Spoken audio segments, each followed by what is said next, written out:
నమస్తే వ్యూయర్స్. రెండవ ఎపిసోడ్లో బదామి చాళుక్య రాజులు కట్టించిన గుహలు, వీటిని శైవ వైష్ణవ జైన గుహలని పిలుస్తారు. ఈ కోటని దక్షిణ కోటగా పిలుస్తారు. ఈ గుహల్లో కామసూత్ర బొమ్మలను కూడా చూపించారు. దేవాలయాల్లో కామసూత్ర బొమ్మలు ఎందుకు ఉన్నాయో తెలుసుకుందాం. అలాగే భృంగి మహర్షి ఎవరు, అర్ధనారీశ్వరుడు, నటరాజస్వామి శిల్పాల వెనుక ఉన్న కథను తెలుసుకుందాం.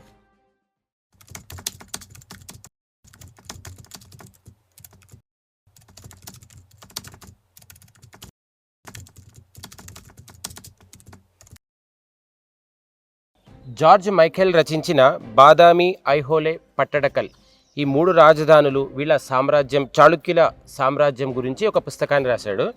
నేను దాదాపు నెల నుంచి చదువుతున్నాను. ఇతనికి మొదట గ్రాటిట్యూడ్ చూపించాలి, ఒక కృతజ్ఞతా భావంతో చెప్తున్నాను. ఎందుకంటే మన చరిత్రని వేరే విదేశీయులు వచ్చి చెప్తే తప్ప మనకు తెలియకుండా పోతుంది. అంతటి దౌర్భాగ్య పరిస్థితిలో ఉన్నాం మనము. అయినా కూడా కామెంట్ చేయకుండా మీ అందరికీ బాదామి చాళుక్య రాజుల సామ్రాజ్యాన్ని చూపించాలనుకుంటున్నాను. ఇది ప్రారంభం అన్నమాట. ఇక్కడ చూడండి మెట్లు ఎట్లా కట్టినారు.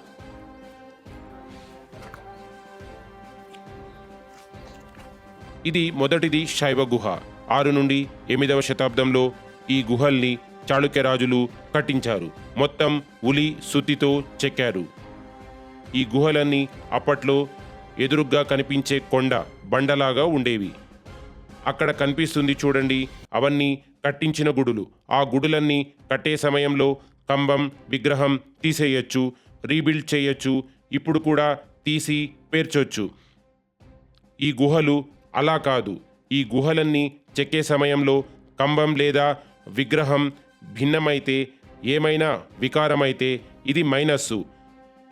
అది ఉత్తర కోటలో ఉన్న గుడి ప్లస్సు. ఆ ఉత్తర కోటలో ఏమైనా తప్పైతే తీసేయచ్చు, రీబిల్డ్ చేయొచ్చు, నేలమట్టం చేసి నిర్మాణం చేయొచ్చు. ఈ గుహలు దక్షిణ కోట గుహలు అలా కాదు. ఇవి చెక్కే సమయంలో విగ్రహం లేదా కంబం ఏమి పగిలిపోయినా, సరిగ్గా ఆకృతి రూపం కనిపించకపోయినా, ఒక్కసారి తప్పైతే చివరి వరకు తప్పే. ఇది ఏకశిలా కొండ. బయట చెక్కిన రాళ్లల్లో ఒక్క చిన్న రాయిని కూడా ఇక్కడ జాయింట్ చేయలేదు. కంబం, విగ్రహం అన్నీ ఈ బండలోనే చెక్కి నిర్మించారు. ఆ ఉత్తర కోటలో లాక్ సిస్టమ్ ఉంది. అక్కడ కనిపిస్తుంది కదా, దాన్ని మీరు తీసుకోవచ్చు, డిస్మాంటిల్ చేయొచ్చు, అంటే వాటిని బిగించవచ్చు. మనం మళ్ళీ ఏదైనా మిస్టేక్ అయినా కూడా ఇంకొకటి తీసుకురావచ్చు. కానీ ఇది ఏకశిలా కొండ. ఒక్కటి భిన్నమైనా కూడా ఈ కొండ పనికిరాదు. మరి మీకే వదిలేస్తున్నాను. అప్పుడు మన పూర్వీకులు ఎంతటి జ్ఞానం ఉండేదో మీరే ఊహించుకోండి. ఇక చెప్తున్నాను, ఇంత పెద్ద కొండలో ఇంత భిన్నమైన కూడా ఈ బాదామి కేవ్ ఈరోజు ఉండేది కాదు. కానీ ఈరోజు యునెస్కో హెరిటేజ్లో కూడా ఇది యాడ్ అయిందంటే మన కళా చాతుర్యానికి హ్యాట్స్ ఆఫ్ అనే చెప్పాలి. నటరాజ విగ్రహం. ఇది నటరాజుని విగ్రహం. జగత్ ప్రసిద్ధమైన విగ్రహం. కుడివైపు 9 చేతులు, ఎడమవైపు 9 చేతులు. శిల్పి 18 చేతులే ఎందుకు చెక్కాడు? 10 చెయ్యొచ్చు, 12 చెయ్యొచ్చు. భరతనాట్యంలో భరతమునికి భరతనాట్యం గురించి తెలుసు. అందువల్ల 18 చేతులు ఇక్కడ చెక్కారు. కుడివైపు నుండి ఎడమవైపు జత చేసుకుంటూ వెళ్తే 81 భరతనాట్య వివిధ భంగిమలు చూపించడానికి. ఇదిగో డాన్సింగ్ శివ అంటారు. కమలపీఠంపై నాట్యం చేస్తున్న శివుడు కుడి చేయికి ఎడమ చేయి కలుపుతున్న దృశ్యం. ఉదాహరణకు గజముద్ర, హస్తముద్ర, ముష్టిముద్ర, ఢమరుకముద్ర, మయూరముద్ర. మయూరం అంటే నెమలి. నెమలి ఎలాగా పురివిప్పి నాట్యం చేస్తుందో అలాగే కనిపిస్తుంది. శివుడి వాహనం నంది ఉంది. అటువైపు డాన్సింగ్ గణేశ. ఆ చివర్లో శివుడి లయబద్య నాట్యానికి మృదంగం వాయిస్తున్నాడు. అతడి పేరు దండు అంటారు. శివుడి చేతుల్లో రుద్రవీణ, త్రిశూలం, ఢమరుకం, పశుపతం. 2 చేతులలో పాముని పట్టుకొని మయూరం అంటే నెమలి. నెమలి నాట్యంలాగా నిలబడి ఉన్న దృశ్యాన్ని చూపించాడు. ఇక్కడ ఇంకో గుహ కనిపిస్తుంది. ఇటు రండి. చిన్న గుహ. ఇది మహిషాసురమర్దిని ఆదిశక్తి పార్వతి తన త్రిశూలంతో చివరిగా మహిషాసురుణ్ణి చంపుతుంది. పార్వతీ చేతుల్లో శంకుచక్రం కూడా ఉన్నాయి. పైన ఆ గంధర్వులు ఆకాశంలో ఎగురుతూ పూలమాలను అర్పిస్తున్న దృశ్యం. ఇక్కడ చూస్తే పొట్టలేని గణేశ, వాతాపి గణపతి. మూలలో కనిపించేదే పొట్టలేని గణేశుడు. కనిపిస్తుందా? వాతాపి గణపతి గురించి ఉత్తరకోట వెళ్ళినప్పుడు మాట్లాడుకుందాం. వాతాపి గణపతి చాలా సుందరమైన గణపతి. ఇటు రండి.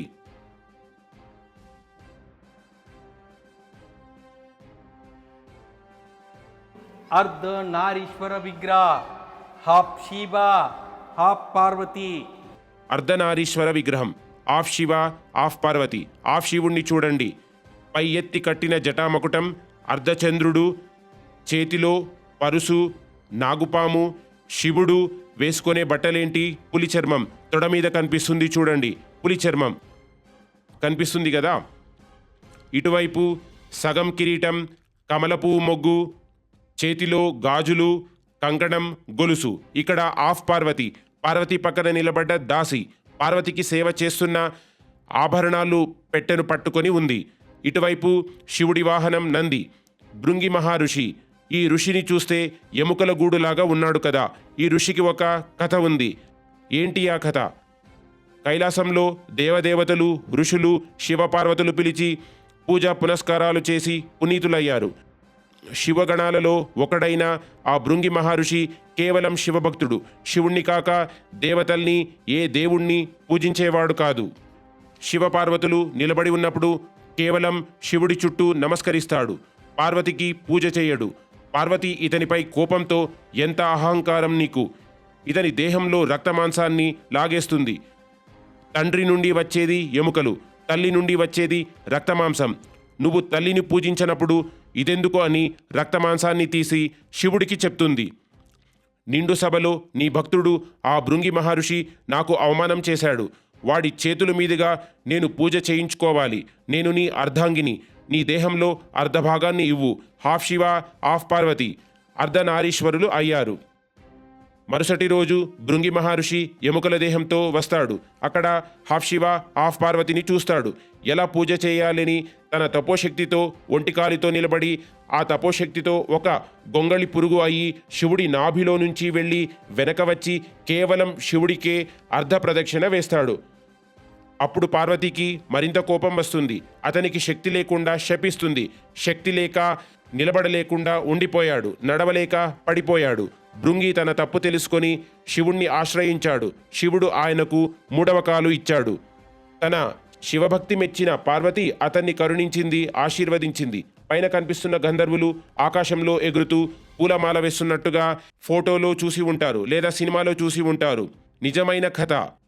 అర్ధనారీశ్వర రూపం రావడానికి ఇతడే భృంగి మహర్షే కారణం. ఇది 5వ శతాబ్దంలో కట్టారా? ఇది 5వ శతాబ్దం. 6ನೇ ಶತಮಾನದಲ್ಲಿ 6వ శతాబ్దం. 6వ శతాబ్దంలో 4 గుహలను చెక్కారు. మొత్తం ఉలి సుత్తితో చెక్కారు. శతాబ్దం అంటే 100 సంవత్సరాలు.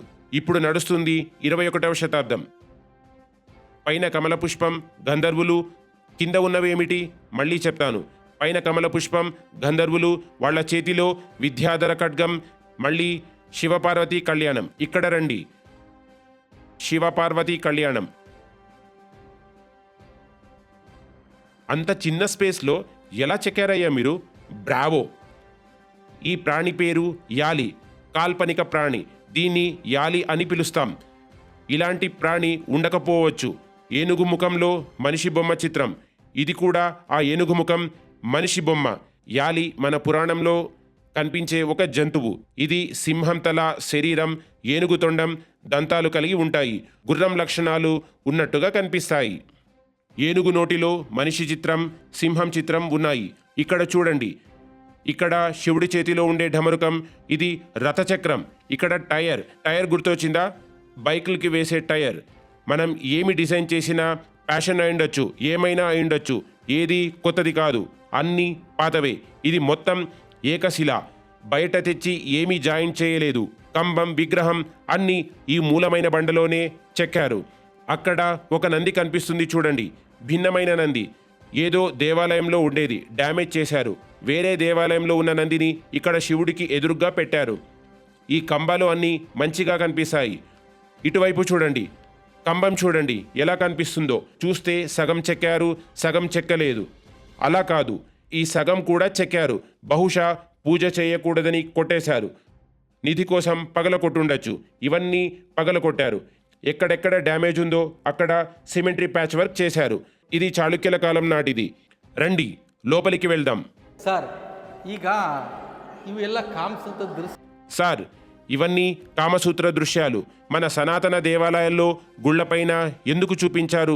ఎందుకంటే ఇప్పుడు మన దగ్గర మొబైల్స్ ఉన్నాయి, టీవీ ఉంది, వాటిలో చూస్తాం. అప్పుడు పెళ్ళైన కొత్తలో దంపతులు దేవస్థానానికి వెళ్ళమని చెప్పేవారు. ఎందుకో తెలుసా? ఈ కామసూత్ర పాఠాలు తెలుసుకోవాలని, ఎడ్యుకేట్ చేయడానికి ఇలా చూపించారు.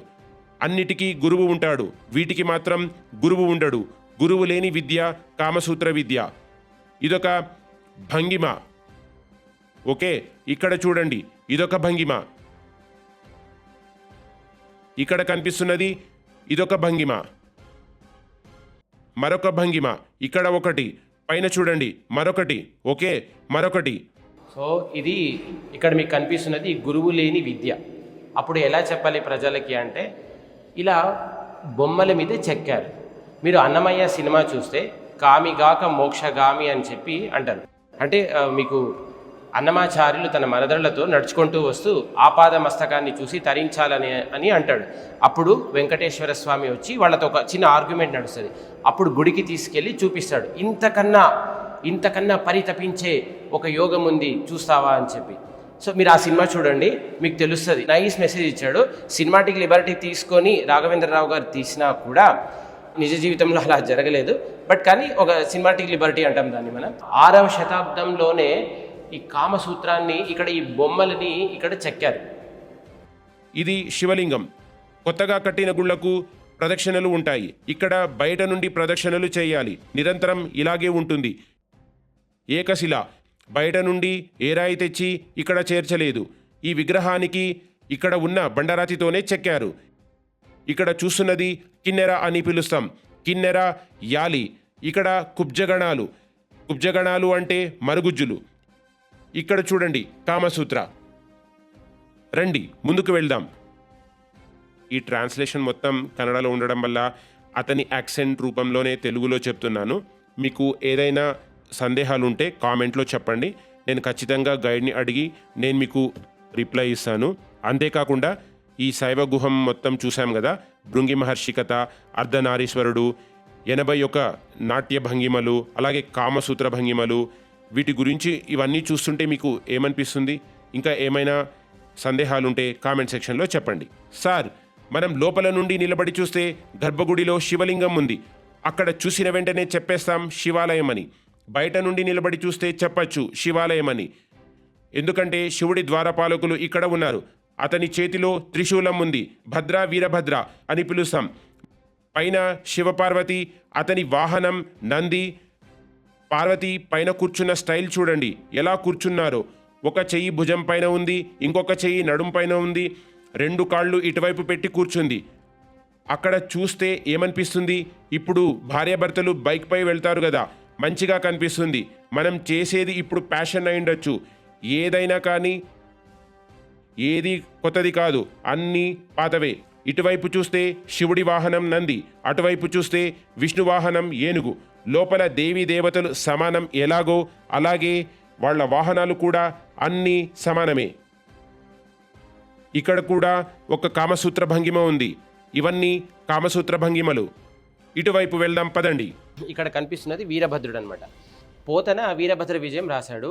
ఆయన ఎలివేషన్ వీరభద్రుడికి ఎలా ఇచ్చాడంటే, అభ్రం లిహా ధభ్ర విభ్రమ భ్రభ్రమ కృనీల దీర్ఘ శరీరమమల ప్రజ్వల జ్వలన దీప్త జ్వాలికా జలజ జ్వల్యమాన కేశములు మెరయ చండ దిగ్వేదండ శుంఢాపదోర్దండ సాహస్రాదృతహేతి సంగమొప్ప వీక్షణ త్రయలోక వీక్షణ ద్యుతిలోక వీక్షణ తతి దుర్నిరీక్ష మగుచు క్రకచ కఠిన కరాళ దంశ్రలు వెలుంగ ఘనక పాలాస్తివన మాలికలను ధనర అఖిలలోక భయంకరుడగచు వీరభద్రుడుదయించే మారట రుద్రుడగచు. ఆ శివుడి జటాజూటంలో నుంచి దక్షుణ్ణి చంపడానికి పుట్టుకొచ్చిన వాడే వీరభద్రుడు. తన క్రకచ రంపాల లాంటి ఒక సైన్యంతో వెళ్ళి దక్షుణ్ణి శిరశ్ఛేదనం చేస్తాడు. ఎందుకంటే అల్లుణ్ణి అవమానించిన మామ గతి ఏమైంది అనేది మనకు అప్పట్లో కూడా పైన చూసారా, ఆదిశేషుడు సగం మానవ రూపం, సగం పాము రూపం. ముఖమంటపం, సభామంటపం, లోపల గర్భగుడి శివలింగం, ప్రదక్షిణలు చేయలేం, ఏకశిలా విగ్రహం, కమల మొగ్గ ఉంది. ఇక్కడ కమల పుష్పం, హరిహర, హాఫ్ శివ, హాఫ్ విష్ణు, పై ఎత్తి కట్టిన జటామకుటం, అర్ధచంద్రాకారం, పరుషు అంటే గొడ్డలి, అలాగే చేతిలో నాగుపాము, శివుడి భార్య పార్వతి. అక్కడ మానవ రూపంలో నంది చూపించారు. అతని చేతిలో త్రిశూలం, అటువైపు సగం కిరీటం, పైన శంఖం, అతని భార్య లక్ష్మి, విష్ణువాహనం గరుడ, మనిషి రూపంలో ఉన్న గరుడు. చాళుక్యుల కాలంలో శైవులు వైష్ణవుల మధ్య విభేదాలు ఉండేవి. నా దేవుడు ఎక్కువ అంటే నా దేవుడు ఎక్కువ అని గొడవలు నడిచేవి. ఆ సమయంలో శిల్పి హరిహర విగ్రహం చూపిస్తూ జగతికి దేవుడు ఒక్కడే, నామాలు ఎన్నో అని చెప్పాడు. చాళుక్యుల సమయంలో బట్టలు చూడండి ఎలా ఉన్నాయో. వీళ్ళ రాజ్యంలో వీళ్ళ డ్రెస్ కోడ్ కూడా ఇక్కడ చూపించారు. గంధర్వులు ఆకాశంలో నుండి ఎగురుతూ హరిహర దంపతులకు పూలమాల అర్పిస్తున్న దృశ్యం. వాళ్ళ చేతిలో పూలమాలలు ఉన్నాయి. ఆ కింద ఉన్నదేమిటి? కింద ఉన్నవి కుబ్జగణాలు అంటే మరుగుజ్జులు. కుబ్జ అంటే పొట్టి, లోపల ఉంటే దేవగణాలు, శివగణాలు, బయట ఉంటే రాక్షస గణాలు. ఇవి ఎందుకు చెక్కారు? మనం ఇల్లు కట్టే సమయంలో దిష్టి బొమ్మ పెడతాం కదా, అంటే ఇంటికి దిష్టి అవ్వకూడదని. ఈ కుబ్జగణాలని ఇక్కడ చూపించడం కూడా దిష్టి కోసం. మనం కొత్త ఇల్లు కట్టినప్పుడు దిష్టి బొమ్మ పెడతాం. ఈ గుహలకు దిష్టి తగలకుండా ఈ కుబ్జగణాలని చూపించారు. నిజంగా చెప్పాలంటే వైష్ణవులకు శైవులకు మధ్య వైరం ఎక్కడా లేదు. మనది ధర్మం, మనది మతం కాదు. ఎక్కడో కొంతమంది వాళ్ళ ఈగోస్ ప్రాబ్లం వల్ల ఆపోజిట్ వాడు ఎనిమి వాళ్ళ ఈగోస్ ప్రాబ్లం వల్ల కొట్టుకొని అది ఒక ఇలా వైష్ణవాన్ని శైవ మతాన్ని సృష్టించారు. అంతేగాని మనకు అసలు మతం కాన్సెప్టే లేదు.